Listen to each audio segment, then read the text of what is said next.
Salut! Dans cette situation, on a un cadre et on a un aimant. L'aimant s'approche du cadre et le cadre a pour réaction d'être repoussé par l'aimant et il veut donc se déplacer vers les X négatifs. Après ça, on nous demande qu'est-ce qu'on peut conclure. Donc, il y a trois choix. Le premier choix, c'est qu'on dit qu'on peut donc en conclure que le nord se trouve à gauche alors que le sud se trouve à droite. Le deuxième choix, c'est que à l'extrémité P de l'aimant, ben, c'est un pôle sud, alors que l'extrémité Q de l'aimant, c'est un pôle nord. Et finalement, le troisième choix, c'est que ces deux énoncés peuvent être vrais. Je vais écrire A et B vrai. A et B possible. C'est ça. Que A et B, ça peut être possible. Mais la réponse, c'est C.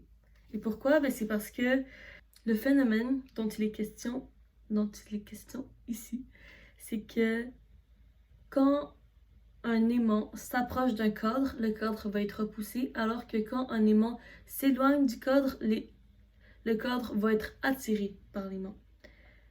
La réaction que le cadre a, dans le fond, c'est qu'il va vouloir minimiser la variation de la quantité de champ magnétique qui traverse le cadre.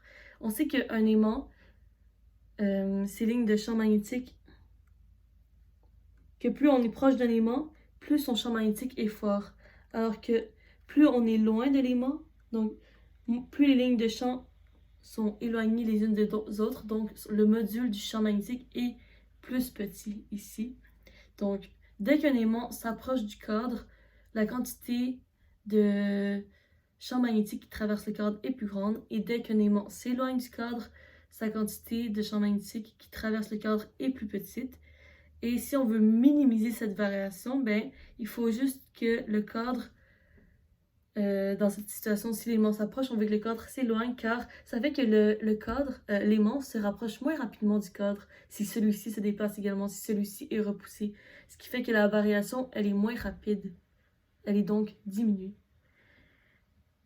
Alors que si l'aimant avait été éloigné du cadre, ben, le cadre aurait été attiré par l'aimant, ce qui aurait fait que la diminution de quantité de champ magnétique qu'on voyait à travers le cadre, qu'on sait qui arrivait, elle est plus petite puisque l'aimant s'éloigne moins rapidement du cadre. Et dans le fond, c'est ça. Fait que c'est très important à savoir. Puis dans le fond, ben, dans cette situation, on peut pas savoir c'est quoi le pôle nord, c'est quoi le pôle sud. Tout ce qu'on sait, c'est que c'est un des deux. Voilà, c'est tout. Merci. Ah oui, je m'excuse si j'ai donné trop d'explications pour rien. Mais c'est toujours pertinent de savoir des nouvelles choses.